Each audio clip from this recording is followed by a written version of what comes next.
Hey everybody, welcome back. So another week that my plans got fucked up. So I recorded the discussion for Creep last night, which found footage Fridays, everybody. And I was around maybe 10 at night or something like that. And just something fucked up with my laptop and my camera. It just froze like 20 something minutes in. And I said, I'm not re-recording this.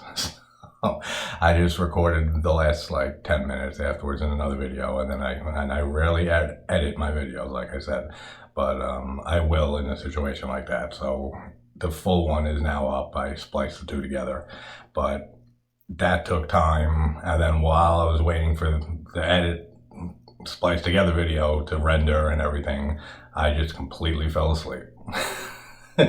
And usually I say like, because a lot of these Fridays and stuff, like I'll be recording videos and watching the movies into Saturday morning and stuff, like, early in the morning and stuff. But it says it's still found footage Friday, because until I fall asleep, which I've said once or twice on here, the night's not over. It's not a new day. So if I'm up till fucking 6 in the morning on Saturday, it's still Friday. But even that didn't work. Because I fell asleep. So that theory's out the window, but you know what? I'm not letting a little thing like fucking time mess with my plans. Fuck you, time. I say it's found footage Friday. All right, no, this morning, this is the rest of it. This is fucking self-tape Saturday. And that's what we're going with. It is self-tape Saturday. Fuck you, time. I'm not dealing with any of your bullshit. You're not ruining my plans. This is my fucking channel. Fuck you, time. Get off of it. I don't want to see you again. Unsubscribe. Get the fuck out of here. Don't like these videos. Nothing.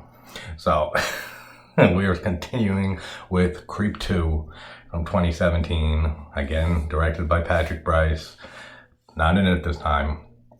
Well, in a way, like in the little video and in the name, and starring again the amazing Mark Duplass, who I just couldn't say enough about in the last movie, and I'm sure I'll keep saying it throughout this one. And Desiree Akhavan, I think that's how you say her last name, as Sarah, who does a good job in this film. She does a very good job in this movie. And Aaron's new, and I say Aaron, which even leads you to believe, and like that it's obvious pretty much that Joseph's not his real name, that he just uses a different name every time that he kills one of his victims, and puts them through everything that we see Aaron get put through in the first film. So cool to see him actually take on the name of Aaron, especially as he said at the end of the last movie that he is his favorite because of just he's the greatest person in the world for not turning around.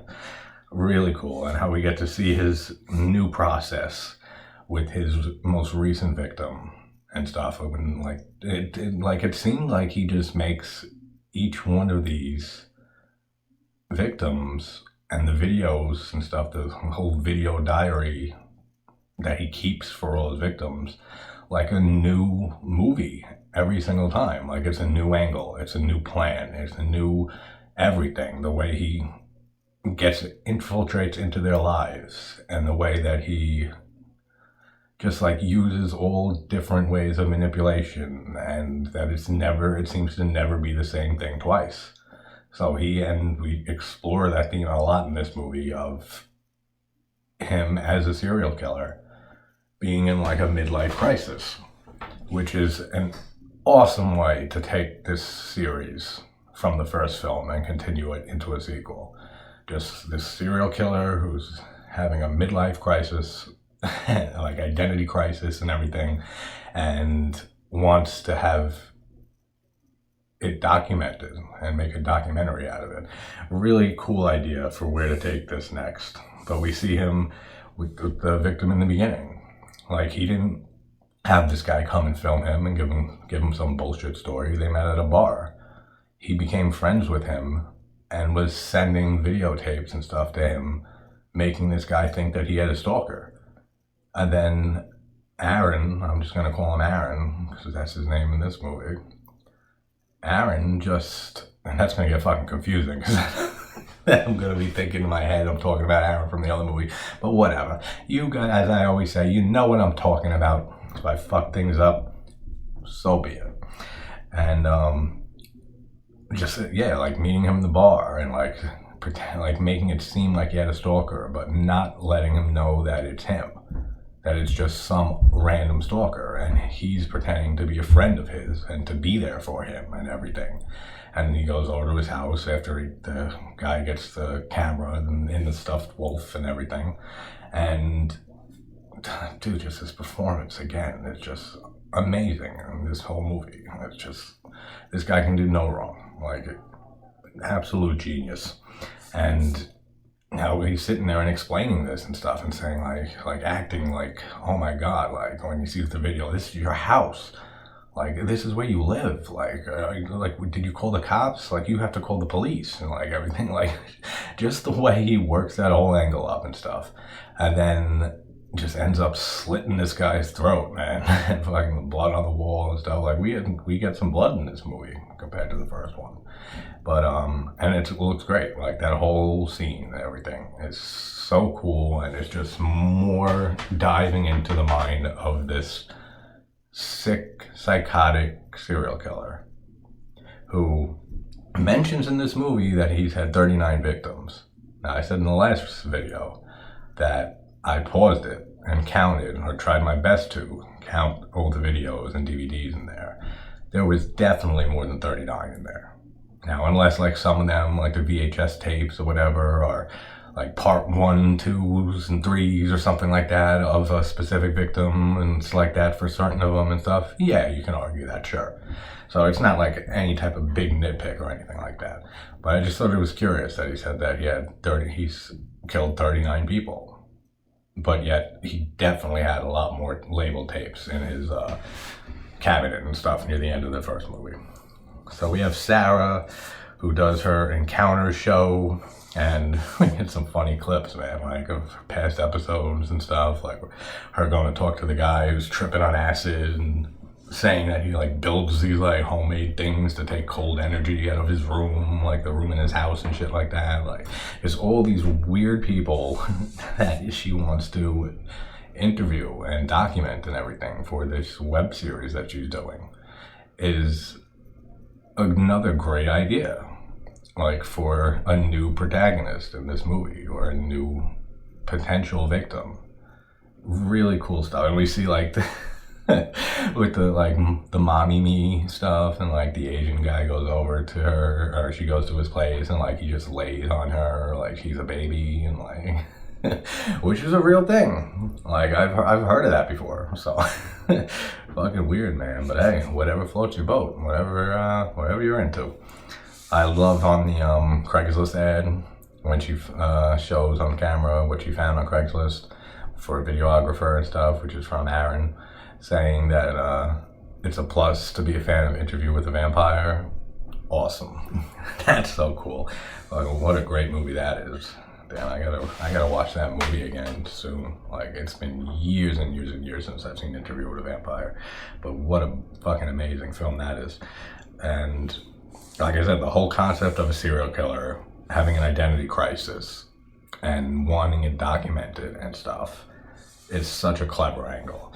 But then it also, if you think of it, like I was trying to break down his character in the first movie. Is it all bullshit? It probably is. Is he actually having a midlife crisis? Is he actually having like this loss of identity, like not feeling like he's loving his work and his craft as much as he used to, and that he's turning 40 and everything? Like, I don't know. Like, because we see him in the video with the victim at the very beginning after killing him and stuff, and he even says to him and stuff like the same thing, that he feels like he's going downhill and stuff. And then then after he slits his throat and he's just like leaning his arm on the guy's head when he's fucking dead on the table. That's hilarious. That's so funny. But is he lying about all this? Is this just another idea for another victim movie that he seems to enjoy switching it up every single time? I don't know. That's just another thing that's up in the air. Like I said, we see him kind of hint at that for the camera with the first victim, but is he just putting on an act for himself because he's so psychotic and such a creep that he's just like doing it for himself and his own satisfaction? Or was he being honest in that moment? He had no one else around to act for. I mean, the guy's dead with his arm on his head next to him at the table, and he continues drinking a beer and everything like that. So it's not like he has anyone around to put that act on for, but he's a fucking psychopath. So like, who knows? Like, if this whole thing with being in a crisis and everything and wanting someone to make a documentary out of it and stuff, true, or just another clever angle and another work of art of his that he's working in a completely different way, like he seems to do with every single victim. So many awesome things that get explored in these two films, like really, really good. So Sarah gets there to what we can only assume is just another rented out place, a cabin, house, what have you, and she doesn't immediately get the fuck out of there after seeing the video of original Aaron's death from the first movie. Like, let alone with him opening up with "I'm a serial killer" and explaining everything like that to her. That's not, and she says, like, he's later on, like, that every red flag that she could possibly have has been raised at this point. So obviously, "I'm a serial killer" is like one of the biggest red flags you could ever have. Like, it's bigger than like the fucking flags at fucking Disney World or fucking Six Flags. Like, it's like the biggest flag in the world. And she doesn't believe him, which he says later. She's like, "I'm 99.9% sure he's not a killer," and stuff like that. But after seeing that video of some guy getting axed in the head and like repeatedly axed after that and stuff, are you serious? She doesn't just get the fuck out of there right then and there. I mean, who knows how far she'd get? Probably not far, but the fact that she stays even is fucking ridiculous, dude. Are you serious? Come on with that. Like, but again, like, I try to tear this movie, like every movie, I try to tear it apart and look at the stupid things in it and observations and stuff like that. But in this like duo of films, it still can be explained away. Like, it's so good. Like, it really is. That it's just her determination and everything. That she just has this failing web series that's like a passion project for her, and it's not going anywhere. And she just wants to make like the best ending episode for this show that she can, and feels like this is it.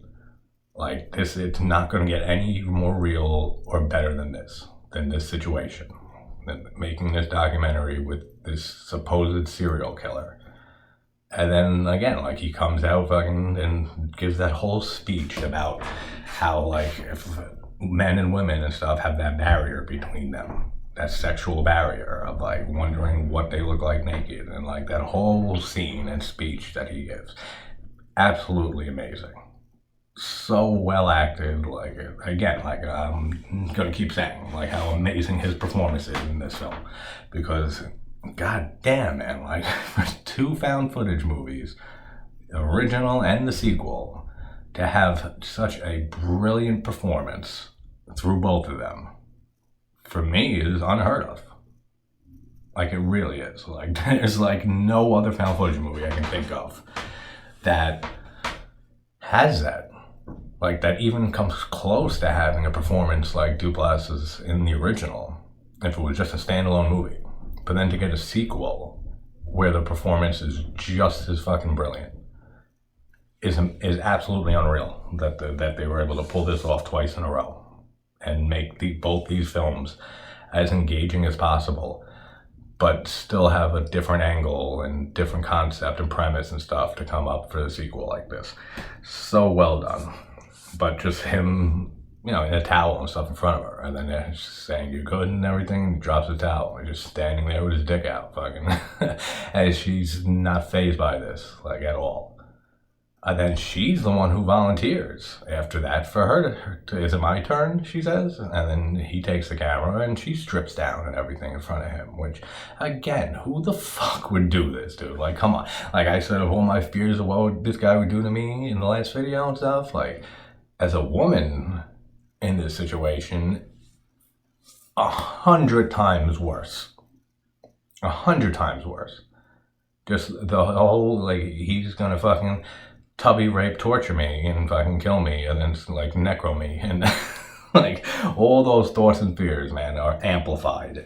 Absolutely, especially that like he just waved his dick in your face, like she says when she goes to the bathroom. She's like, I'm here for fucking 10 minutes, and his dick is in my face. Like, his dick is in my face, Sarah. Like, she's talking to the camera. That's so funny, man.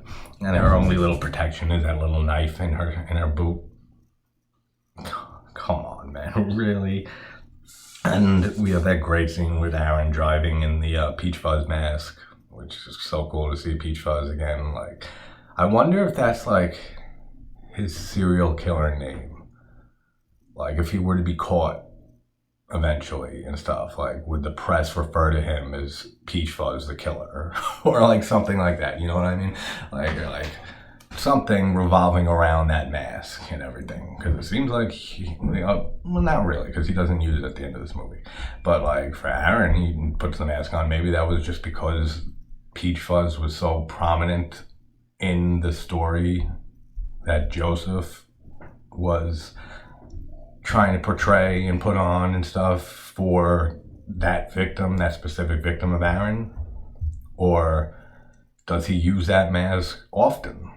Does he use that as like his alternate persona when he goes into kill mode and stuff? Like, we don't know. Like, we don't see it at the end here, but he's also saying how much like he loves her and stuff, and like how unique she is and everything, and that he doesn't want to hurt her and everything like that, which we know is bullshit. But then all of that can be bullshit of him saying all that. So that's what I mean. It's just that he's such an unreliable narrator, and unreliable in every way from everything that he says, because he's a fucking psychopath. He's a serial killer.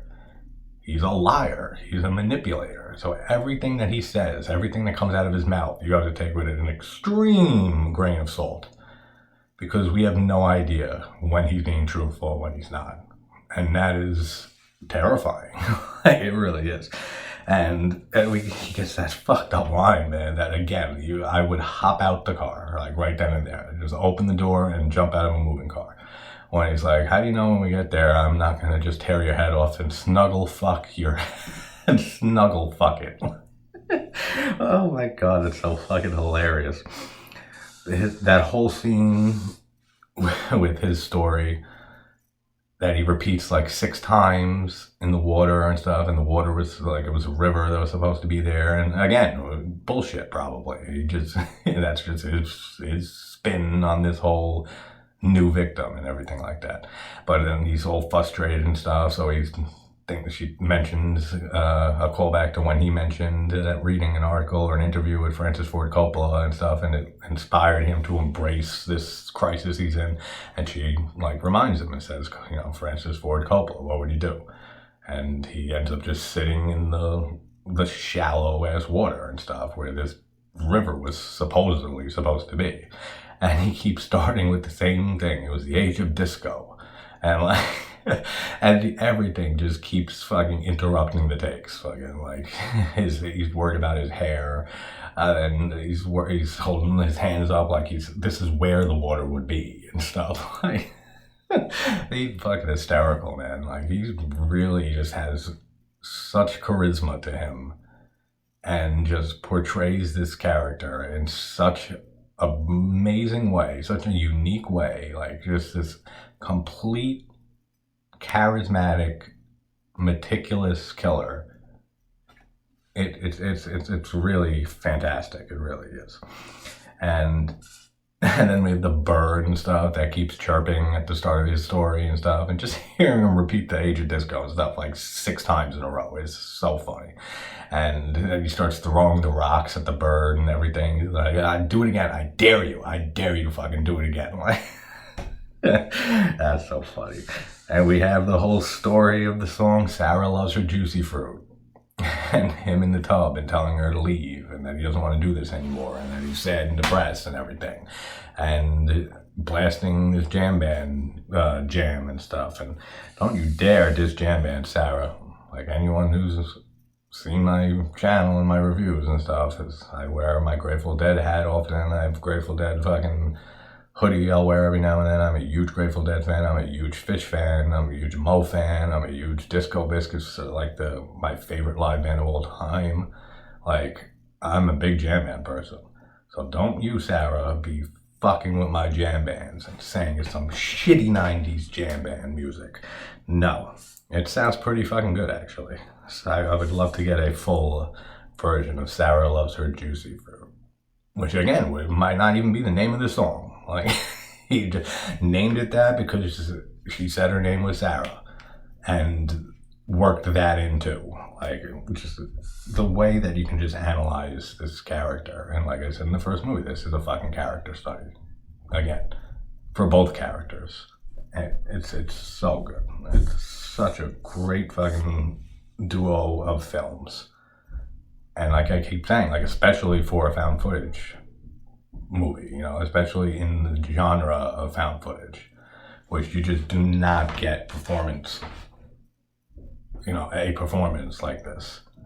You don't get often a film in this genre that you can dissect and dive so deep into and analyze it, and it sticks with you after watching it, not just the first time, every single time. And more thoughts come into play every rewatch, and more analytical thinking and stuff, and just, oh, it's so good. And the way that he just analyzes and tests Sarah and stuff, like just this, like seeing the decisions that she makes, and the things that she says, and like his reaction to that. Like you can see him analyzing her in his mind. You can see him like getting impressed by certain things she'll say or do that like he wouldn't have thought she'd do or say. Like it's really fascinating. I love how we get Sarah trying to scare him and does, like, succeeds like 2 or 3 times in this movie. That's funny, especially with him trying to scare Aaron in the last movie and like Aaron not budging at all. Like it's so funny. That's so cool. I love how he refers to Aaron as Buddy, which was the name for his fake unborn son in the first film, when he's talking about giving the story about him and saying that he saw the axe at the beginning of his journey with Joseph and stuff, and then that's the axe that he was killed with and stuff at the end, which I said in the first video. Like, that's my favorite shot in the movie, is at the very beginning of that axe. And that's what ultimately kills this guy. And love how he brings that story up and mentions that exact thing. That whole fucking thing with the axe is so cool to have that thrown in here. Then she wanting Sarah to kill him and stuff, and like just that whole concept of wanting to end his life and stuff because he's in this crisis, supposedly. And like to ask somebody, some complete stranger, saying that you're gonna kill me and it'll be an amazing end for this documentary and everything like that. Like, who the fuck is going to agree to this? No one, that's who. Because you would be immediately sent to prison for the rest of your life. Doesn't matter what he says on the tapes and everything, that he's a serial killer, or what evidence they find, or whatever. Like, I'm sure he thought of all that. I'm sure he doesn't have all his tapes at this place, or any link to his actual identity and stuff. I mean, yeah, the fingerprints, DNA and stuff like that, they'll eventually fucking track down his identity, but I'm sure from what we see in these 2 films that he's smart enough to not have any link to all those videos that he's been making all these years he's been doing this, which I think he says, like, since he was like a teenager. And he gives that whole story about the guy who like brought him to the woods and like made him dig his own grave. And then he wasn't good at tying knots, and he slipped his way out of the knots and fucking knocked him in the head with a shovel and buried him alive, and then laid next to him his fucking grave, this guy. And Aaron's laying next to him, or, you know, whoever his real name is, laying next to him naked for hours and absorbing something from each one of his victims and stuff. Just another brilliant scene, man. Like, so good. And then Aaron hanging himself and Sarah's reaction to that. Like, that's, like I said, there's so many red flags here, and she says it too. But, like, that's what makes you put your boots on and, like, say, like, I'm done. Like, how dare you? Not the whole I'm a serial killer thing and all the stories he's told you so far that are more and more leading to validate that fact that he really is. And just his whole personality and everything, like, I get it. She's so determined to make such an interesting and like never before seen documentary and like just like footage of somebody that is this interesting of a character compared to everybody else. Like, somebody who wants somebody to mother him like a baby. This trumps that. Like, it's not even funny how much. Like, so I get her determination, like I said, but it's still like ridiculous. But that probably, even if you suspend all that disbelief, like having somebody after saying all this to you that he's a serial killer and all the stories you've heard, and then asking you to kill him, and then him fucking hanging himself right in front of you. Yeah, that, I agree. Like, that would be it. That would be the moment for me that's like, you know, fuck you. Seriously? Like, this isn't a fucking game anymore. This isn't a fucking documentary anymore. Like, you just fucking hung yourself in front of me and put me in that position to fucking save your life.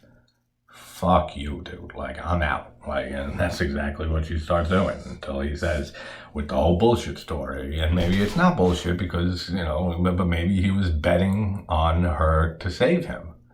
But then if you go down that route and stuff, if he was betting on her to save his life, did he really want to die? Was he really in this crisis? Did he really want to end his life because he was so dissatisfied with his recent work and stuff like that, or not being able to capture the magic and stuff from all his previous victims and the way it made him feel and everything like that? Like, there's so many angles you can go with this and analyze this in so many different ways that it makes this just an amazing sequel, and just diving even deeper into this character's mind. Absolutely awesome. And then Sarah kissing Aaron because he said he's never slept with a woman before, and that whole bullshit story, which who knows? Again, like, I don't want to keep repeating myself, but it's like anything that he says could be complete bullshit, and 99% of it probably is. And just having that aspect to these films is so well done. Makes you question every single thing that comes out of this man's mouth. Because we know, especially like I said in the last video, I try to watch every rewatch and stuff with new eyes and pretend I don't know what's going to happen and look at it from point of views of the characters and stuff like that, which is only 2 characters in each one of these films. So you're looking at it I look at it through the victim's point of view, or the potential victim's point of view. But like, we know Joseph or Aaron or whoever the fuck from the first film. So we know what he's capable of. We know all of that. And, oh God, it's just, I can't praise these movies enough.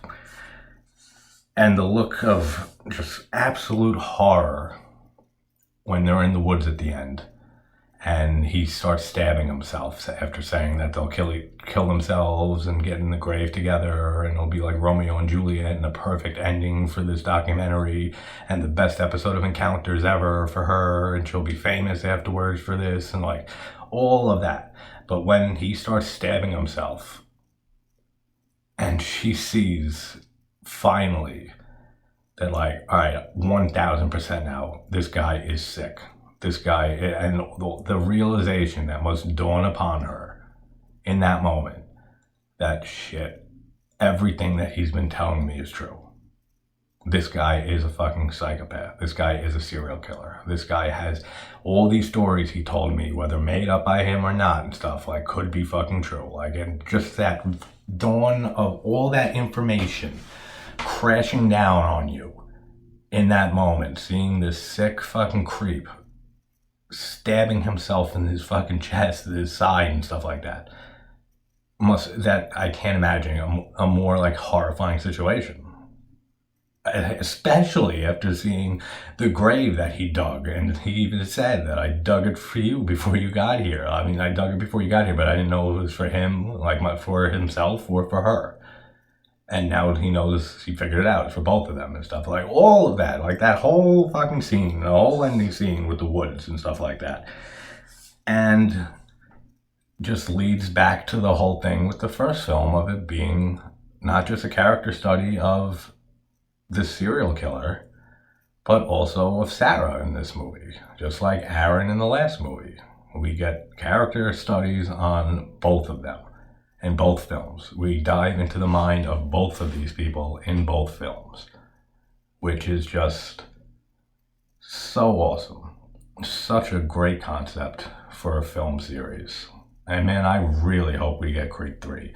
I know they've been saying for years now, Bryce and Duplass, that they want to make a third film, and they just can't think of like a premise like for it like great enough to pull the trigger on it yet. But excuse me, I really hope they eventually figure something out and we get a third film, because this would be like the greatest trilogy in found footage of all time, without a doubt.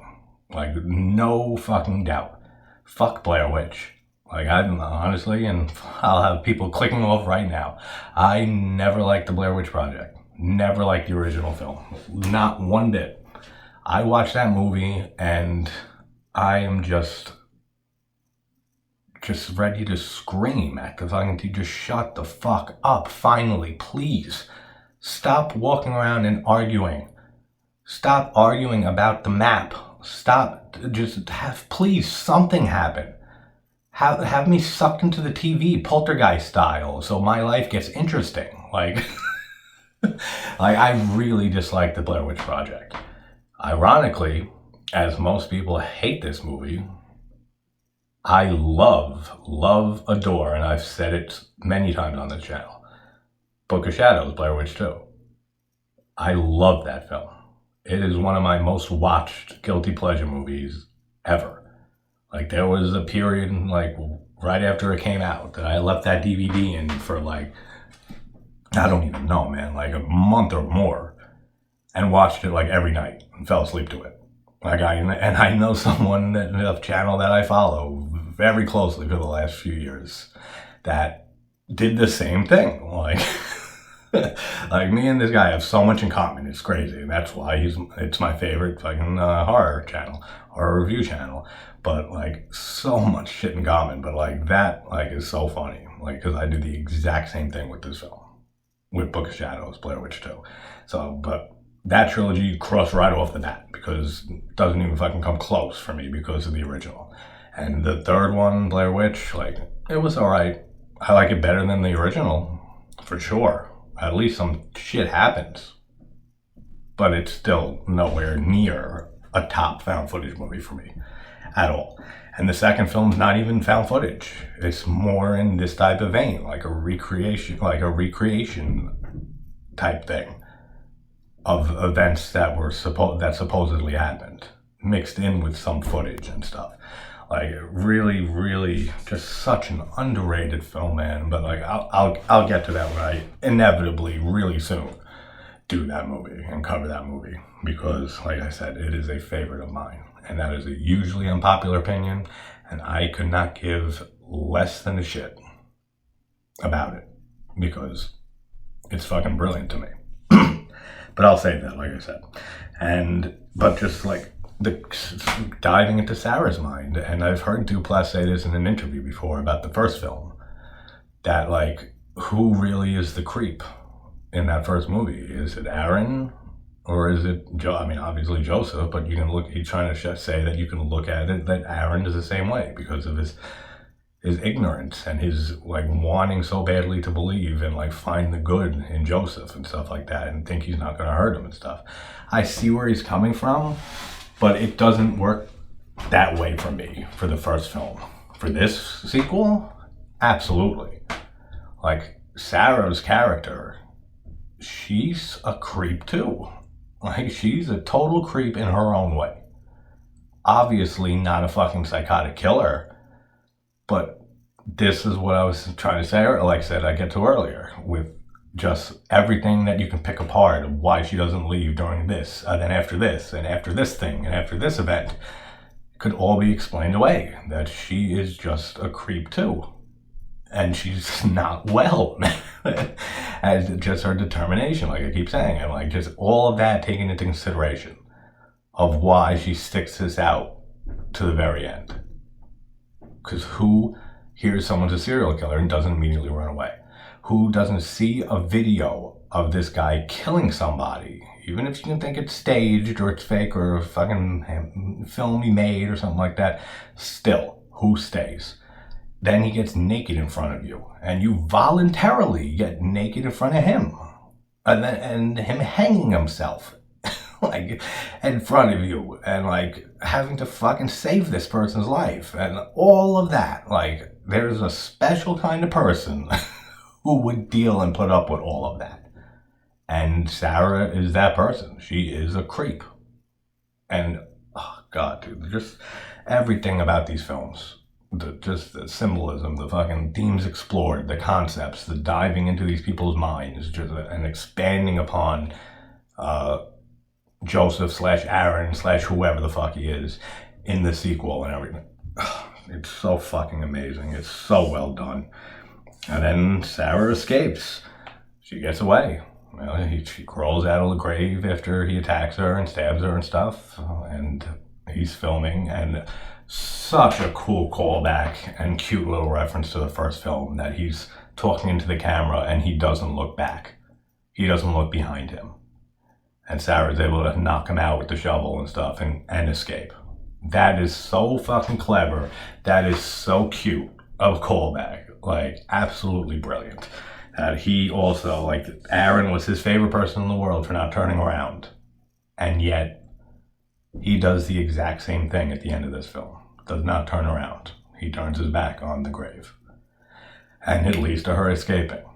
And then we just get the last few shots and stuff of her in the city and everything, and she's being recorded. And then she gets on the subway, and then we hear whoever the fuck, you know who I mean, whistling that we've heard before. And then gives a little, like, I can't whistle. Like, as hard as that is to believe, I've never been able to whistle. And it took me a long time to learn how to fucking snap my fingers. Man, I had something in my hand just now, but I can do it now. But nowadays, but I still can't whistle. Like, as weird as that is. But his little, like, hoo-hoo, fucking, that's my best impersonation. That's my best whistle right there. Is a fucking just a hoo-hoo. And then she just looks up and looks disturbed. And credits and stuff, like, so fucking good, man. It's been so awesome rewatching these two movies. And like I said, for another great found footage Friday, I have one more after this and I'm going to knock out quick because it's like hitting almost afternoon Saturday. But like I said, it is now self-tape Saturday. Fucking fuck time, fuck days, all of that. Like, I can, like I said in one of the last reviews I did, like before Creep and stuff, like I can retroactively take anything and make it sound like it's on purpose. So we're gonna continue next with a little faux documentary. Like I don't even know if I can consider it found footage, but there's like no other genre that it fits into. But yeah, I'll see you guys in a second for that. Thanks for watching, and I'll see you like 5 seconds from now.